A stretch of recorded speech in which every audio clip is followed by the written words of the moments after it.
The article continues this militant tone saying, quote, future wars will not be stopped by willful thinking, writing, or talking, while at the same time conditions are being created which make freedom a mockery.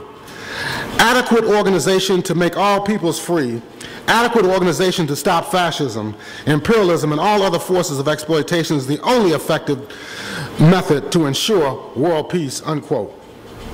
World War II ended in Europe in May of 1945 and in Asia during August of the same year with the dropping of the atomic bombs on Hiroshima and Nagasaki. Nkrumah relocated to Britain in the aftermath of the war to attend the London School of Economics and to work within the Pan-African movement with longtime organizer and journalist George Padmore. Padmore, of course, was from Trinidad. He was born in 1901. He came to the United States during the 1920s. In 1927, when he was a student at Howard University, he joined the Communist Party. He was a very skillful organizer, a writer, a journalist. He became one of the leading African-American and leading figures, period, in the Communist Party between 1927 and 1933. In fact, at one point, he was put in charge of all the work related to black people throughout the world for the Communist International. He set up a thing called the Trade Union, Unity League, and other organizations as well that he established. He lived in Germany and other parts of Europe. He used to travel clandestinely to Africa and other parts of the colonial world during this time period. In 1933, of course, he had a disagreement with the Communist International because they wanted him to downplay British imperialism and play up Italian fascism and German fascism. And he had a problem with that. So eventually they had a parting of ways in 1933, but he remained a socialist, he remained a steadfast Pan-Africanist, and worked with C.L.R. James in England and later Kwame Nkrumah after 1945. Now when Nkrumah got to England in 1945, he plunged immediately into the activism surrounding the building of the 5th Pan-African Congress that was held in Manchester in October of 1945. This became the most representative of the Pan-African Congresses which had been held since 1893 when they first started in Chicago. Other meetings took place in London, Paris, Brussels, Lisbon, and New York between 1900 and 1927. In fact, one of the largest Pan-African Congresses was held here in New York in 1927, and it was organized principally by African-American women from a group called the Circle for Peace and Foreign Relations. And Nkrumah was a leading figure in the 5th Pan-African Congress as its secretary. The president of the Congress was W.B. Du Bois, and Padmore was its chairman. This gathering was attended by 200 delegates from various regions of Africa and the diaspora. Some of the leading personalities involved in the 5th Pan-African Congress was Jomo Kenyatta, who became the first president of Kenya, Peter Abrams, a literary figure from South Africa, J.S. Anand, who was head of the Gold Coast Railway Workers Union, which was formed around 1939, Sayoma Coker of the Trade Union Congress of Nigeria, I.T.A. Wallace Johnson of Sierra Leone, who was involved with the West African Youth League, E.P. Marks of the Colored Workers Association, Amy Ashwood Garvey, who was the first wife and co-founder of Marcus Garvey's UNIA, Alma Labadi of Jamaica, who was also a community activist. Bold resolutions and reports were presented and approved by the Congress. Trade union organizations from numerous Caribbean nations, including Trinidad, Grenada, Antigua, Barbados, and Jamaica, were represented at the 5th Pan-African Congress. In a report entitled Imperialism in North and West Africa, Nkrumah is cited as saying that, quote, 6 years of slaughter, referring to World War II, and devastation has ended. And peoples everywhere were celebrating the end of the struggle not so much with joy as with a sense of relief. They do not and cannot feel secure as long as imperialism assaults the world. He indicted imperialism as one of the major causes of war and called for strong and vigorous action to eradicate it, unquote. And Nkrumah returned to the Gold Coast in December of 1947 to work as an organizer for the United Gold Coast Convention, an anti-colonial coalition that was dominated by traditional leaders and professionals allied with British imperialism. After 1 year, he would become estranged from the UGCC because it was largely a petty bourgeois and traditionalist-dominated organization. However, he had formed a youth group called the Committee on Youth Organization. And as a result of the UGCC put him out, more or less, took his official position away, the Committee on Youth Organization demanded that he form a political party. And it was formed on June 12th of 1949. It was supported by the Committee on Youth Organizations, it was supported by the trade unions, by the market women, and the progressive intellectuals in Ghana. They formed what was known as the Convention People's Party, which led the country to national independence on March 6 of 1957. Ghana later became a republic on July 1st of 1960. Now, briefly in concluding, I would just like to touch on some of the literary works of Nkrumah. Toward Colonial Freedom was perhaps his first standalone effort.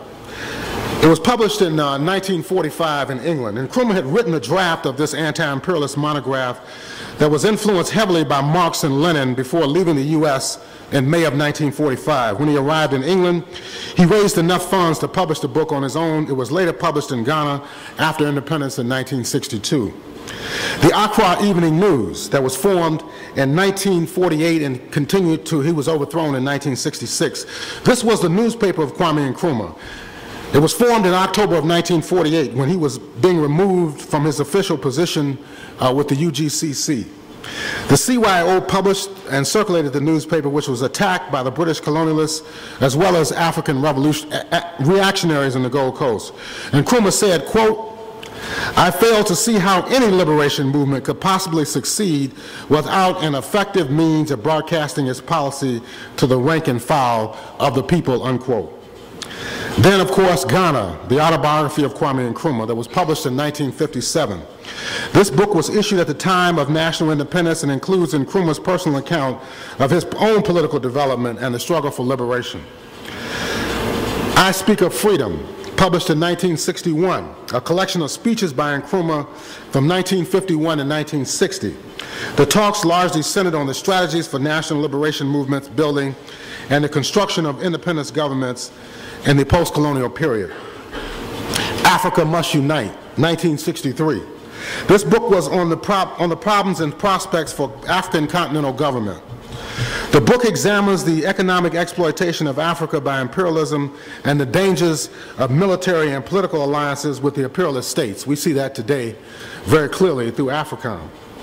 And Nkrumah calls for socialism as the economic system that can lead Africa to genuine freedom. The book was published to coincide with the formation of the Organization of African Unity that took place in Addis Ababa, Ethiopia, on May 25th of 1963. Conscientism, Philosophy and Ideology for Decolonization, published initially in 1964, draws upon Nkrumah's background in philosophy. He advances the notion of the three Africas, the traditional Africa, the Africa influenced by the Judeo-Christian tradition, as well as the Islamic influences. He says that the incorporation of positive aspects of all three traditions is necessary to bring about a synthesis of history and culture leading to Pan-Africanism and socialism. The book was revised in 1969 to place stronger emphasis on the class struggle after the military coup of 1966 that deposed Nkrumah. Neocolonialism, the last stage of imperialism. A comprehensive study came out in 1965, a comprehensive study on the role of imperialism in Africa. The book targets U.S. imperialism as the central impediment to African liberation and socialism. After publishing the book, which coincided with the OAU summit that was held in Accra in October of 1965, the U.S. State Department issued a letter of protest against the book. Nkrumah's government was toppled just 4 months later at the aegis of the Central Intelligence Agency and the U.S. State Department. Just 4 months after that book was published, his government was overthrown. The Rhodesia File, which was written in 1965 but wasn't published until 1974 after Nkrumah's death. This is a collection of speeches, memorandum, and documents on the struggle against settler colonialism in Rhodesia that was later named Zimbabwe after independence in 1980. The Nkrumah government in 1965 broke diplomatic relations with Britain over the failure to take action against the Unilateral Declaration of Independence, the UDI, of the Ian Smith racist regime in Salisbury. The CIA engineered coup seized upon Nkrumah's militancy related to the Zimbabwe situation and told the rebel soldiers that overthrew Nkrumah that the Ghana government under the CPP was planning to send them to fight in Rhodesia. Challenge of the Congo came out in 1967 after the coup. This book is perhaps the most comprehensive and detailed account of the independence and post-colonial crisis in Congo, where the first Prime Minister, Patrice Lumumba, was deposed and later assassinated. The book was published after the coup of February 24, 1966, when Nkrumah was living in Conakry, Guinea, and serving as co-president alongside Ahmed Sékou Touré.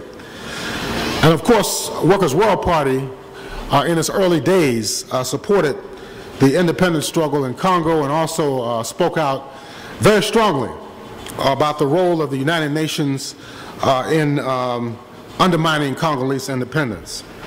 Voice from Conakry, published in 1967. This book contains the transcripts from radio broadcasts by Nkrumah between March and December of 1966, when he first took residence in Guinea after the coup. The broadcasts were done over Radio Conakry, the voice of the African Revolution, and beamed directly into Ghana. The broadcast created panic among the US-backed military and police regime, causing the confiscation of portable radios inside of Ghana.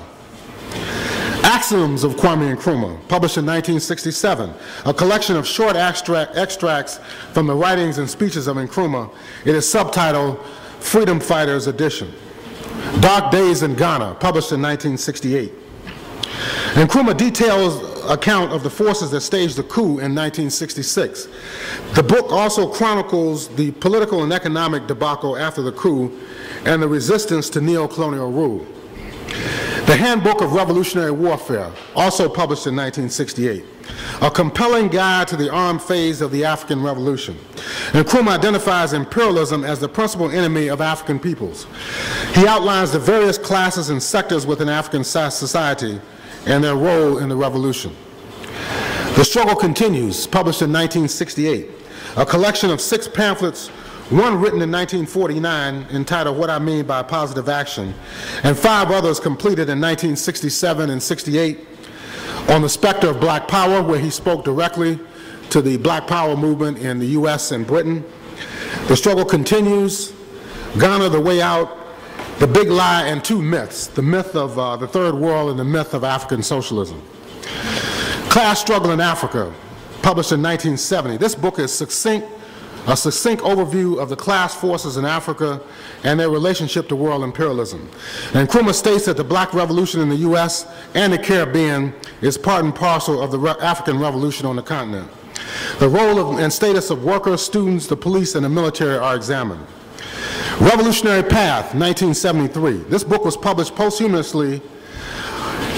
Nkrumah died on April 27, 1972. The book is a collection of excerpts from previously issued works as well as speeches. Each section has an introduction by Nkrumah. His statement from October 1971, the last statement, is reprinted at the conclusion of the book. And Nkrumah died in Romania, which was part of the socialist camp in Eastern Europe in 1972. The final book, in Kwame Nkrumah, The Conakry Years, it was published in 1991. This book was compiled by the literary executor of Kwame Nkrumah's estate, June Milne, who was Australian, who had worked as a research assistant to him since his days in power in Ghana. Milne was the director of Pan-Af Books Limited, which published his literary works after the coup in 1966, because the publishing contract he had with the company in England was canceled after he was overthrown. So he formed his own publishing company after 1966. The book contains correspondence with Milne and other leading figures such as Shirley Graham Du Bois, the second wife of W.B. Du Bois, who was a member of the Communist Party and a longtime Pan-Africanist, Stokely Carmichael, who later became Kwame Touré, and other forces. Now, in conclusion,